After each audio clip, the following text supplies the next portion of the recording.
right, guys, so today we're going to have a little fun. Today we are going to do a little Q&A, and these are the most 4 common questions that I get asked all the time. So if you're really trying to make it in this draping game, and you really trying to take your game to the next level and the next level and the next level, keep on watching.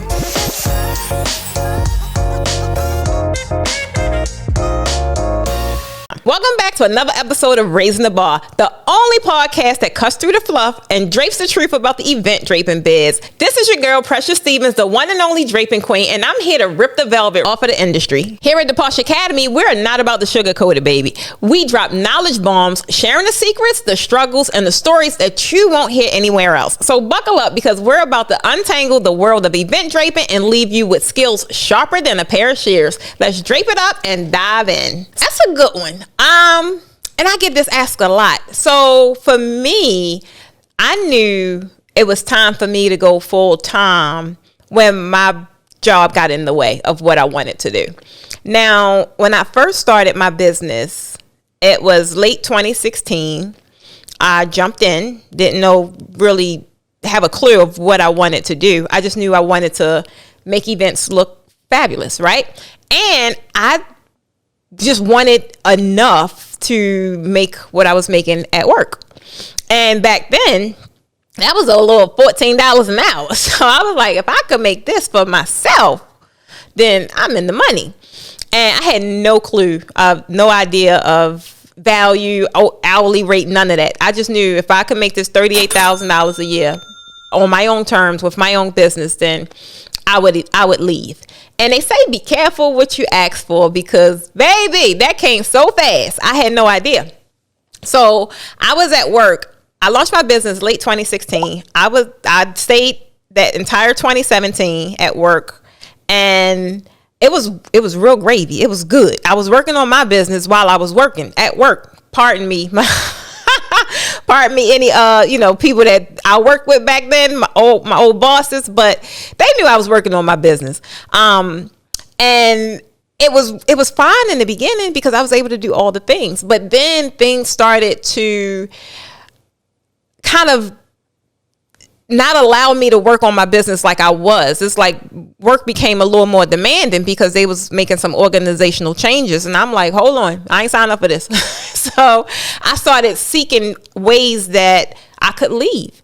And realistically, it was just a thought. I had no idea that that was really about to become my reality, because things just started happening so fast. Now in 2017, this was a very pivotal moment for me, because this when I was on my self-development journey, and I was manifesting everything, and I said it was happening. So I would have these thoughts. I would just sit at work, and I would just have these thoughts like, I don't want to be here anymore. I felt so unfulfilled. But life was life, and a mom of 3, I was like, that was where my focus needed to be. So I had no idea that I would be leaving or anything like that. But I would be at my desk, and I'm trying to do some posh academy stuff, and something to come and land on my desk that requires me to work with me to do it. And I'm like, this ain't gonna work. So for me, I knew it was time to go full time, because work was pulling me away from what I really wanted to do. I was super passionate about what I was doing. I loved it. It lit me up, and that was it for me. Now, did I have a plan in actually leaving? No, I didn't. I just decided one day. So I know a lot of people will tell you, hey, have a plan, have this saved up. And that is great advice. But for me, I'm a jumper. I just made the decision. I realized the only thing that was stopping me from living life how I wanted to is that I didn't decide to do it. So I just made my decision that this is it. And I was on my merry little way. And here I am today. So for me, what I really believe the combo is, you have to have passion. Like, the passion is what is going to drive you. But along with passion, you have to have a vision. And even though back then my vision was very small, I just needed to make $38,000 to replace. But I had a vision. I had it tied to something. I had a goal. And that was something that I was working toward. But not only that, guys, I had faith, because I didn't have a plan. I didn't know how this was going to happen. I didn't know what. but I knew who I was, I knew whose I was, and I knew that I didn't come this far to fail. So with those three items, it's no way, like, life is going to happen. You're going to go up and down. However, if you believe in yourself and you bet on yourself, at the end of the day, nobody else is going to do it. So it starts with you. So you got to have the faith, you have to have the passion, and you have to have the vision. And I'm going to add one more. Baby, you got to have that grit. I got that dog. So at the end of the day, it's going to work out in my favor. Yeah. First year starting out. Ooh-wee. So it was, when I look back on it, I was a mess. I was a wreck. Not only my first year starting out, but it was a lot happening. It was a lot of monumental things happening in my life at that time. And again, like I said, I had no idea how this was going to play out, what was going to happen.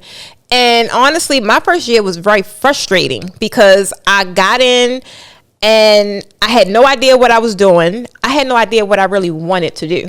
And when I first got in, guys, I got in event planning because back then that was the term everybody was throwing around.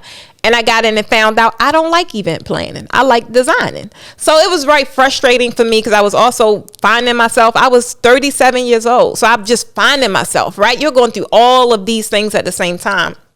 And, you know, I was operating, just coming in from a broken mindset, from a poor, poverty-driven mindset. So I was not doing all the things I should do to really help me grow. I wasn't investing in things. Was I buying equipment? Yeah, but I wasn't buying the right equipment. I wasn't attracting the right kind of clients. So baby, I was busy, but I also was broke. It was just a very trying time for me, and which is why I love mentoring now. I love coaching because I've gone through that entire journey. I know exactly what was required for me to level up. And back then, like, I didn't have no one in my ear telling me that. Sure, people would tell you, you got to invest in this, but they were selling me on something. They were trying to sell me something. So that's different, right? I had no mentor that was really guiding me and helping me on this journey to help me grow. And that's with business and in life. So main thing, I had to do a lot of soul searching, and I had to figure out why I kept hitting my head against this wall. I kept hitting a brick wall after brick wall after brick wall. And I had to realize that instead of consistently pointing my finger at everyone else, because I was mad at the world, child, I ain't gonna lie. I had to look at my thumb and realize I was the root cause, right? I was getting in my own way. And until I had those epiphanies, it was just a very frustrating time for me. So definitely, if any of you is experiencing that, I would definitely say do some soul searching, figure out what is, erupting in you, because until you clear that stuff up, it's not going to end. Even if you have a moment when you're on a high, it's going to go back down so fast. So definitely do some soul searching, because it starts with you. My thoughts on mentorship. That's a tricky one because I'm torn. I'm not gonna lie. I don't know that many transparent, real great mentors. I don't. And I haven't experienced many either. I've experienced people that say, that they want to do this or want to do that, but then you find out that it's another ulterior motive attached to it. So for me, even when I was coaching, I started coaching in 2020. I stopped in 2022. At the beginning of 2022, I said, I don't want to do this anymore. I no longer believed in it. Everyone that I was running into, they paint this facade, and then you get in it and you like, you're on the same level as me. you can't steer me nowhere. So it's like, to a degree, I feel biased. I kind of feel like you do need it. It's definitely, it'll help you on your journey, and it's one of the most critical things that you can have on your journey to success. But you should be selective in who is influencing you, because it really can change a lot of the things that you have going on, and that's not necessarily for the better. So for me, I'm real selective in who I allow to speak to me in my ear, because if it's going in, it's like it's going to affect me or shape me to some degree. So you definitely should have a mentor. I believe mentors should have mentors. I believe coaches should have coaches, because it's a good feeling when you have a sense of direction or some kind of blueprint or something, or a framework even that you can follow. It definitely does help, but just be selective, because everybody out here has jumped on the coaching bandwagon, and I then jumped off. Yes, to this day, I still do have mentorship programs, but that's totally different from the coaching space. Coaching space for me wasn't enjoyable, and it's not something I would entertain. However, I love mentoring. I love seeing the journey of my mentees grow, and being able to be that sounding block and give them some sense of direction on their journey. But however, right now, I don't have the capacity, being totally honest, to do any kind of coaching program. The difference is a mentor is guiding you on your journey, no matter where your journey is. A coach, we're working on something very specific. We have a framework for building out your course. We have a framework for whatever the thing. You're hiring me to do something very specific. A mentor, I'm your cheerleader, I'm your coach. It's like, it could be anything. Coach is very specific, and it's tied to a goal. Mentor, whatever you got going on in your life, I could be your sounding board and give you some kind of feedback or advice. How do you keep yourself from comparing yourself to everyone else? Baby, put your phone down. That's a good one, though. And honestly, it's just one of those things, like, you have to have a sense of self-worth, right? You have to know what you're holding. And I'm not going to lie, even you'll go through sporadic moments when you couldn't be sure of yourself, right? But the moment something else pops up, now you're second guessing. It happens. It's very natural to happen. But you have to have a sense of, like I said, knowing who you are. You have to have a sense of knowing what your purpose is. Even if someone else, they may do something faster than you, they may do something better than you, whatever it is, you still have to know how valuable yours is. No matter who in the world does what I do, for one, nobody does it quite like me. No one does it like me at all. And I know that is valuable enough, right? I know people seek that out. I know people seek me out. So when you're in your phone or whatever the case may be, you're going to see something. But sometimes you got to learn how to shift gears, and it's a difference. I'm trying to think, what did I hear? Okay. First 3 things I would say to do if you were my best friend and wanted to get into draping. 1, I would say definitely invest in the education. But before that, I would say, why do you want to get into draping, right? Some people jump into things because it's the shiny thing, right? It's like, ooh, I want that. But why?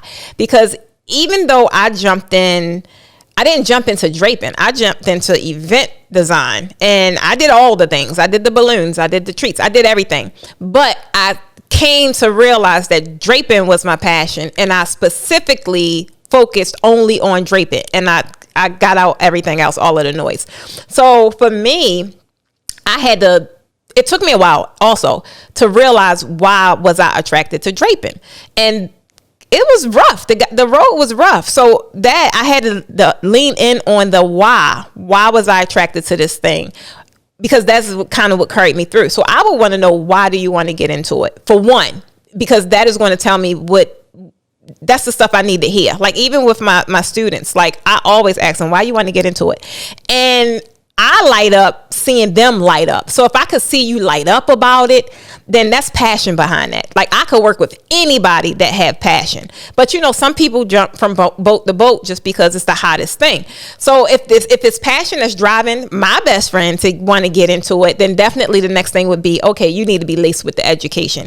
Because if not, and without it, you're going to do all the things wrong. You're going to get the wrong equipment. You're going to get the wrong fabric. You're going to be doing pleats that look a hot mess. So definitely getting the education. And where else would I tell her to go other than the Posh Academy? But outside of that, even though draping is a niche within a niche, draping has niches as well. So I would seek out to see if it's a particular type of draping that she would like, because you get into it, and that's why a lot of people can't find clients, because they're not clear on who they want to work with. Do you want to work in corporate? Do you want to work with weddings? Do you want to do celebratory like bridal showers and baby showers? It makes a big difference. And then when you're not clear and you just think I would just want to drape everything, that is poor marketing or no marketing. Like, how are you going to market a specific group of people so that they hire you, right? These are the things that makes it difficult for people to find clientele in the draping industry. We premium draping all day. That is what we do. That is my specialty. Now, I can teach any kind of draping because I've mastered my craft, but I light up when it's premium draping at a celebratory event, because I like color, I like pizzazz, I like dazzle. I don't like corporate. That's boring. I don't want to do that. Get somebody else to do it. But you have a group of people that is all they do. They love corporate. So if my best friend was just getting in, I would ask, what's the why? Like, what's fueling that desire to get in? Then definitely lace yourself with the education, and then what specific niche do you want to work with in the draping industry? And from there, with that group of information, like it's kind of like on like popcorn. From there, you just market to the right people. You already lace with the education. You know what to buy. You know what the get. You know how to do the techniques. From that point, it's just show up to the universe and let them know what you do. Found this video valuable? If so, I want you to smash the like button and subscribe to the best draping channel on YouTube. Thanks for tuning in, and as always, keep hustling and raising that bar. I'm Precious Stevens of the Posh Academy, signing off.